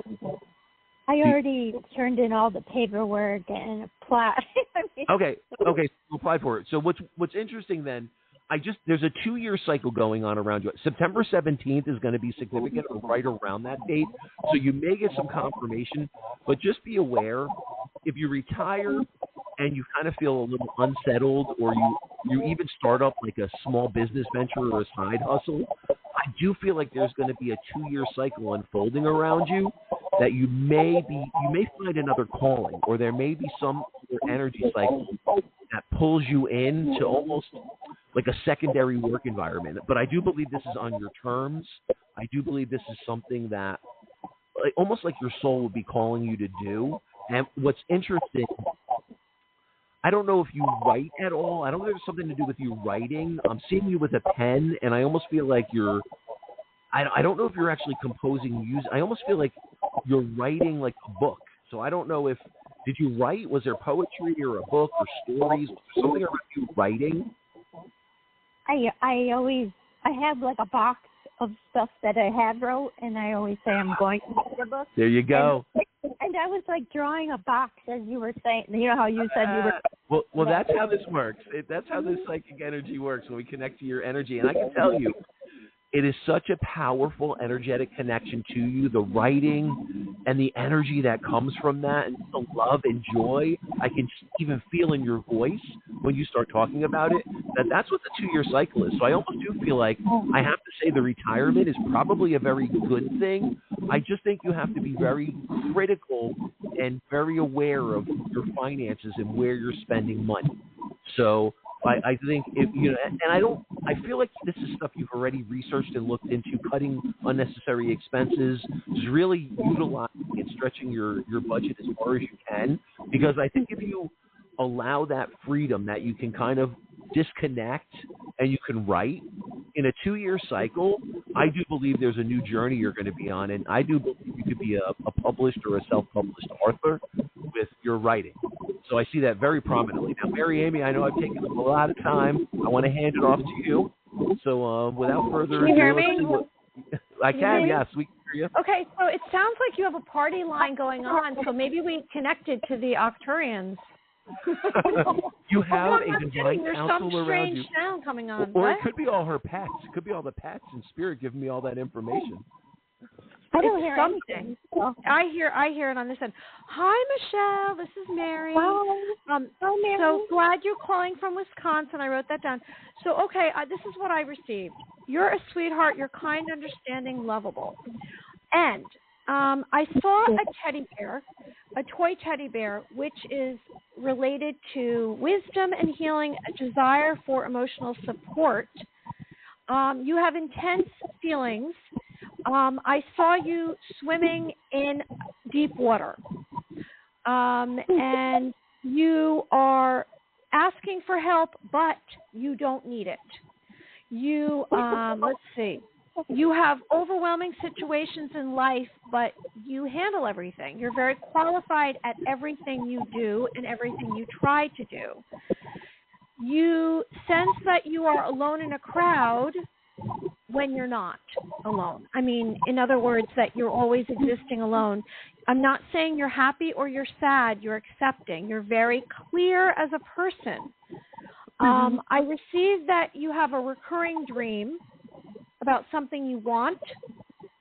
And strangely enough, I heard a fear of water when I did see you swimming in the deep end. I don't know if that's true. It's very contradictory what I received about you. Restraints about your feelings. I don't, and I'm asking you to allow hope. I did see a woman wrapping her arms around you and touching your head, and you can feel this. And then I heard that you have a fear of risking, or a fear that you risk loss of self. What do you think? Wow, that was a lot. Okay, the hugging and the rubbing of the head, I'm thinking that was my mom. Okay. A fear of water, I don't know. I mean, I'm not like a great swimmer, so I don't think I would go into really deep water ever. Right. But you do, to me, you just are someone that, first of all, you're just a lovely being. You're a lovely, kind, sweet person. And what I'm going to say that I sense from you is that you really can do anything you want. Like you have that ability to be good at everything. I don't know what you're exerting your energy doing, but you're very capable. And I just sense that everyone that comes in contact with you believes in you. I don't know if you know that. They believe in you right away because that's the energy that you carry. I think that's true. Yeah. I mean, I hear that work all the time. You do? No, it's good. I think you have a very positive energy cycle unfold, Michelle, but I think you really need to focus on you, not worry about any external chatter, other people's opinions, other people's beliefs. And I think that'll be very strong as far as empowering you to write and finish your book. So I expect you to send us a copy. What's that? You keep saying writing, which I do want to write that book, but I also paint. Okay. So maybe going along with the writing, maybe you have artwork to go along with the story. Yeah. I mean, there's you have a lot of options and a lot of opportunities around that creative outlet for yourself. So I would say if you don't try to find a way to utilize that to be like a second career after your retirement, I think you're doing yourself a big disservice, because I think not only can you financially empower yourself with that, but I think it'll open you to like this new, not only a new stream of income, but a new creative outlet where you'll find these new aspects of yourself that you truly are going to be able to deep dive. And I think it's going to shift you into like a new being. It's almost like this hidden person that's inside, and like this creative outlet will unfold, and just this beautiful artistic creativity will channel from it. We're talking about channeling tonight, all the things that can come from it. I do believe that's something you can do. I do sense that in your energy, that literally when you just fall into your artwork and your painting, your writing, it's almost like it'll take you into another world, and like a divine channel will occur, and this beautiful work will just chance through you. So don't discredit any of that, and don't listen to any self-limiting belief, any kind of outside chatter. I think just do it, and don't even tell anyone you're doing it. Just create it all, put it out there, and just let it unfold and let it manifest into something beautiful for you.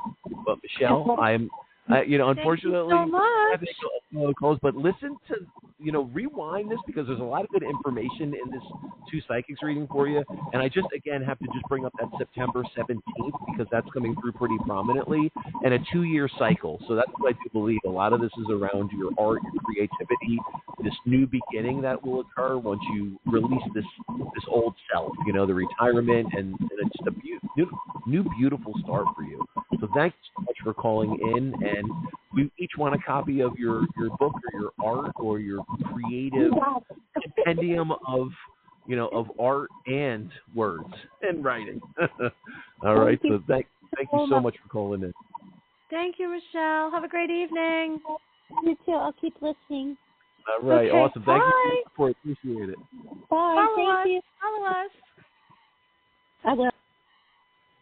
Yay. Okay, so you speak. I heard a lot of chatter. Did you hear that in the background? Yeah. So I don't know if there was like a radio on in the background listening to it while you're talking. So that's what I was to say. Anyone out there, when you call in, just if you're listening to us, just turn the volume down. Otherwise, it'll kind of bounce around, and it sounds like the Octorians or the Palladian High Council is trying to jump in on our conversation, but they're really not. It could just be feedback and sound bouncing off the speakers or the radio in the background.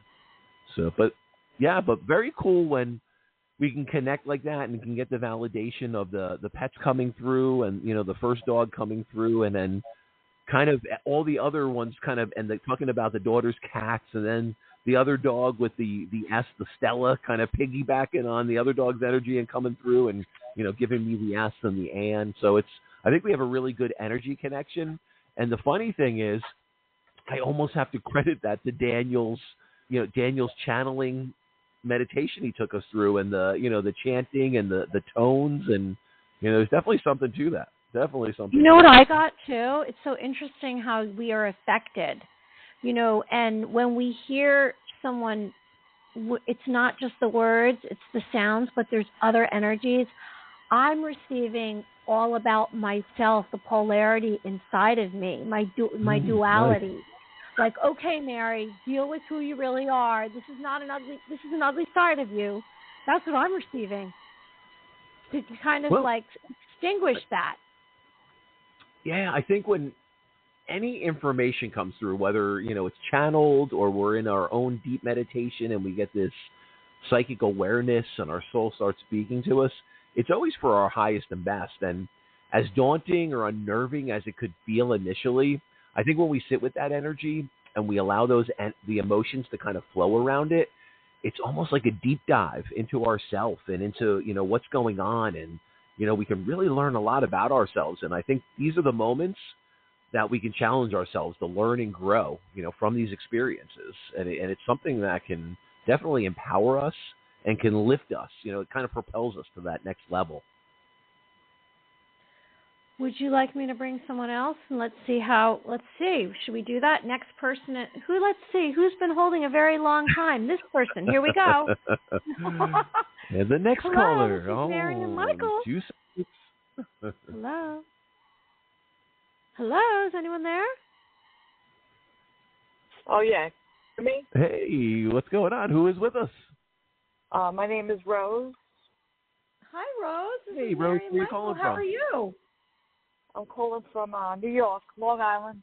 Oh, I got the little that New York accent. What's up? Got to go in a taxi cab. Nice. So what's up, Rose? How you doing? What's going on? What question did you psychic? I didn't know your show was so long, but anyway, I was listening to the channeling, and no, it was good. No, I didn't realize. We need to put in an intermission and a snack break. Well, I actually did go into a store or two, and I still had you guys on. But nice. Yeah, I was listening to the channeling. That was cool, and I also was writing symbols and stuff when Daniel was speaking. So you picked up and tapped into that energy too. Very cool. Very cool. Yeah. So I thought that was cool. So what do? You take a question or basically we can just connect to your energy. If you have a specific question or a specific area of your life you want us to try to key in on, and we could bring through insight and guidance around, we'd love to do that for you. All right. Well, I would say career, because I'm starting a new business, and I've been working on that for a while, so I wanted to see what you guys thought about that. Awesome. So around business, around kind of starting that new project, everything around that new energy cycle. And we are going into a new energy cycle, and I feel like that's going to greatly affect you in a positive way. But, Rose, can you just give us your name slowly one time, just your first name, and we'll connect to your energy? Well, my real name is Rose Marie, but I go by Rose. That's fine. Yeah, Rose. So, Rose, so the interesting thing, when we connect to your energy, many different things will come to me. So I may get names, may get initials. Now, understand this doesn't necessarily have to be a blood relationship to you in spirit. This could be a coworker that passed, a neighbor, a family friend, it could be your pets. Right. Now, if a name comes to me, when you're asking such a specific question and around transition, new business startup, sometimes your collective give me a name that would positively influence this energy cycle you're going into. So I do have to mention the F initial, or like the Frank or the Fred. So can you take that name, the F and the Frank, the FR, Frank or Fred? Well, I could take Fred because that's my mom. Fran, it's Fran, so I'm hearing it a little different. We call that's so funny, because the funny thing is, as a medium, the funny thing is, I wanted to describe. I almost felt like Frank, and I thought I heard Fran too initially. So I appreciate that. So that's how they give it to me. So yeah. So So the F, the FR. That's why I was getting it as Frank a little initially. So you got that. Absolutely. Yeah. So Mom is around you. Mom's energy is opening. So we're kind of connecting, and that's how this will work. We're not in like full mediumship zone. So I'm just trying to do a quick to your energy field and see who we can pull through. But Mom jumping in with the F and showing me the FRAN. I just decided to add the K onto it, and that's why at mediums, and we shouldn't interpret. I'm trying to go quickly, and I put a little bit of my own interpretation on that. Right. But yeah, Fran is around, and that's how this works. So I would definitely say for Mom to come through initially, it's important for you to know, like, she's in a good place. She's in a divine realm. What's interesting is when I connect, I'm feeling more and more of her energy as I'm connecting to your energy, and I'm opening and tuning into this. And I almost feel like she's talking. Was there a sister? Is there a sister also, another female, a sister that's around you? Oh, yeah, I have a twin sister. Ah, the twin sister. Okay. And she's here in the physical, correct? Yes, yes. Yeah, excellent. Okay, so mom's talking about her.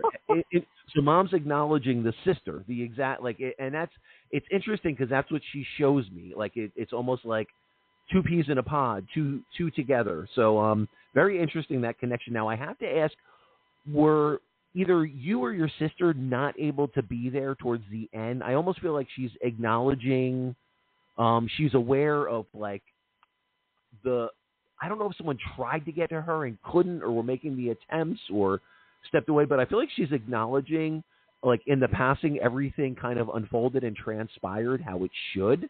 So I just feel like someone maybe wasn't there that she wants to acknowledge. And I don't know if this is the sister or another female energy around you, a granddaughter or something like that, but is there a Well, yeah, my daughter and I, my sister was staying with my mom, and me and my daughter went out for a walk, and then when we got back too late, my mom already No. Okay, so she's acknowledging that. So that's what she's talking about. Yeah. So just when she brings through information like that to me, I need to share with you that, like, she was around, like, I believe her body was kind of hanging on, and it's almost as if her soul had transcended, like, that last, like, 24 hours. Like, I feel like she was kind of in between, and she was still aware of you and your daughter, because that's what she's talking about. She's acknowledging that younger female around you, granddaughter. Right. That's why I said it in that way. Yeah, I got you. So she's acknowledging that you were there towards the end, even though you weren't there at that moment of passing. She's acknowledging you and you being present around her at the end. So just know, for her to show me, like, everything, the final transition of her physical body to the spiritual realm was how it should be. That's what I see. Things occurred in the process. So I think what she may be showing us is sometimes I feel our loved ones kind of hang on when they can hear our voice or they feel our energy. And especially with your granddaughter there, I feel like she didn't want to release the body in that moment. So I don't know if, like, they could see the bigger picture of things. So I don't know if she felt like that was really hard on her to handle and it was easier. Yeah. So that's what I think she's showing me. It was almost like she did it purposely that way, just to make it easier for the younger female. And I feel like in her energy, it's almost like it was easier for her to let go without everyone there, because it's like she felt, and it's interesting because I feel this with a lot of people when they're around a family member towards the end. A lot of times the body wants to release in almost like it's like they find it hard. They're hanging on for us because they want it. They're tied to our energy and they hear our voice or they feel our presence. Even if we can't verbally communicate with them, they're still aware and they still process that. So just know everything from mom's perspective. The ending of her physical transition was exactly how it was supposed to be. So I have to honor that. I have to talk about that. Now, the funny thing is, was there something, I don't know, are you a Giants fan? Like, what's the deal with the New York Giants? And I know you're from New York, but I feel like I'm getting lots of, like, Giants symbol, like blue and gold. Like, I don't think I'm seeing the Mets. I think I'm seeing the Giants. Was there, like, Giants paraphernalia or stuff around the house, or was she a Giants fan, or is there, what's the deal with that? Yeah. Well, Yankees and Giants. Yeah, the person I live with is a Giants fan. He has stuff around the house. Is there all Giants stuff? Okay, cool. Now maybe I don't really feel she was a huge football fan or anything like that, or sports or anything, but I feel like she's acknowledging the Giants around you. So that's funny that the whole house is covered with Giants stuff. So no, mom is with you. She's around. She's seeing that stuff. She's letting you. And it's cool, she's guiding and she's watching over. I would say, so I want to connect to her energy a little bit and see this, this business cycle that you're kind of going into. So what's interesting, I feel like there's some talk of, is there a partner or is there a partnership or is there talk of you teaming up with somebody? Like there's another part to the business, another person? I was trying to get someone else with me. Okay. So that's what she. the other Okay. side. So Yeah. that's what she's talking about. So don't be discouraged if it takes a period of time for that right person to unfold. And that's what I think is going to happen. So with you, I know you're like pushing forward, and you wanted this thing to happen yesterday. You know, you wanted it done, and you want to be going full force. I just can feel that in your energy, and I feel like, you know, you're very alpha in the sense where you want it done this way, you want it done yesterday, and you want it done to perfection. You know, like there's a lot of moving wheels around this. So my feeling around your energy is be patient. And I know as hard as it is for you to want this, as bad as you do, I think if you move quickly, I almost feel like certain things aren't going to be in complete alignment with how they should be. And that can cause some disruption or problems down the road. So I feel like start slow and allow it to unfold, even if you have to vet like 2 or 3 different people. And I feel like if the first and second person aren't a complete fit, and like intuitively on that deep level, you know this is the right person. Like I feel like if you have any doubt whatsoever, you need to move on very quickly from that business relationship. And for some reason, I'm seeing the number 3 around this. So when I see the number 3, this could be like a third connection that is the right person, but they could also be like, this could be significance. If the number 3 isn't significant to you in and of itself, I do feel like a March energy around this. So there could be significant unfolding around the 3. So that shows me like March of 25 could be a pivotal or a pivotal opening, you know, a new journey, a new pathway opens, a new connection that will, I do feel like it'll positively influence the whole aspect of your business. So I am seeing the 3 around. Now, Mary Amy, what do you pick up around this? Okay, thank you. Hi, Rose. It's Mary. Hi, how you doing, Mary? So I'm from New York as well. You are? Interesting. I am. I'm from New York, and Michael's in New Jersey. So we always say 2 psychics from the East Coast. Yeah. I'm over here with you. All right. So this is what I received. I received that a part of you is sad and broken and alone. I saw a nurse in a uniform. I don't know if that's literal or what it represents, which is sensitivity and nurturing. And this sounds negative, but I'll get to the positive. I received that you're having trouble standing up for yourself during a relationship, and you need more love. I saw a lamb, which represents making noise and you're yearning for more innocence and to reconnect to purity within you. I also saw stars in the sky, which are about your goals, a rooster, strangely enough, which is a representation of healing, readiness, and resurrection. So there's a lot of positivity. There's an obstacle that is close by you that's blocking you from attaining everything that you want. And I think it's about an old belief system that you're hanging on to that you have to let go.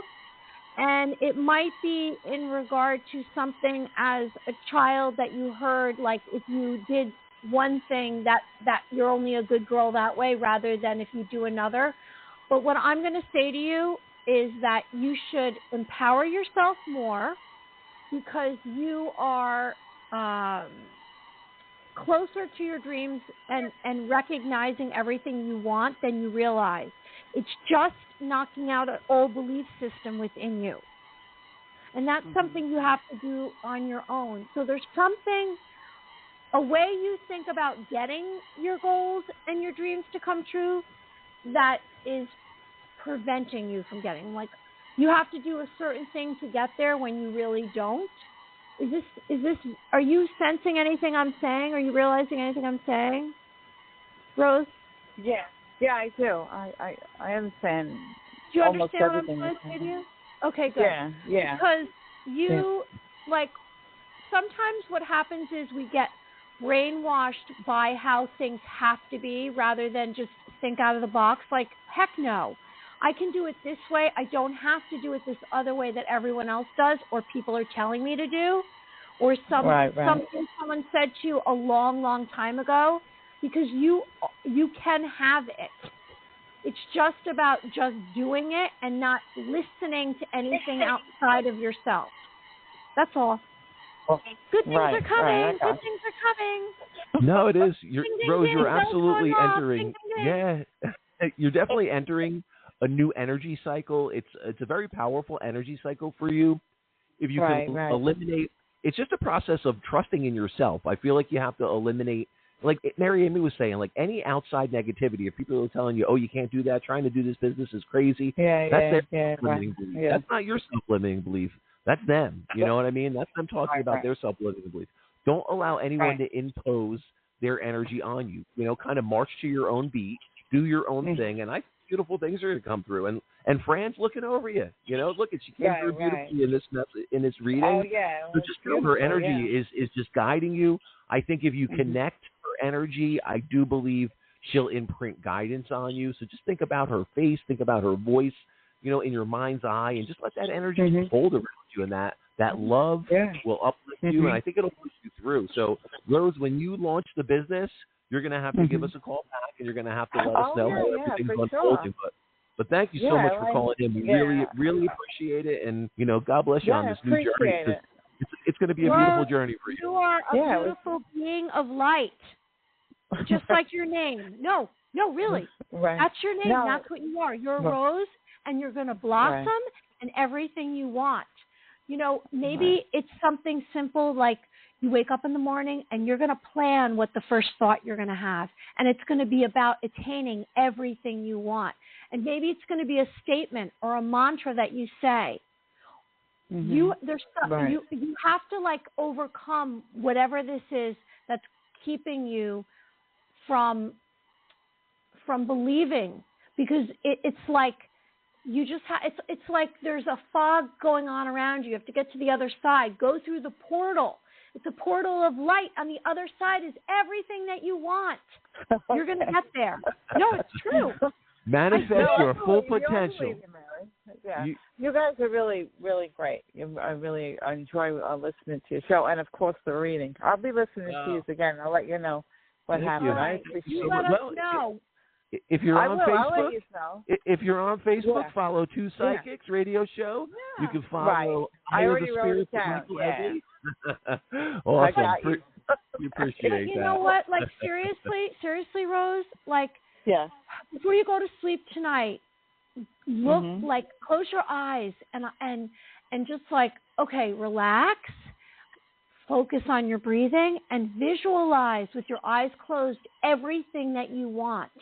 And then go to sleep, and then wake up tomorrow and try to do that a couple of days in a row and see if it changes what's going on, because it's like our thoughts are so powerful and their energy, and we can create outcomes and make changes without like just not listening to anyone else, and we just do it on our own, and it all starts here, not in the physical reality. It starts with us. Okay. Right. Yeah, I understand what you're saying. I do. Okay, you got this, Rose. You got this. All right. Thank you so much for calling in. I better get it now. All right.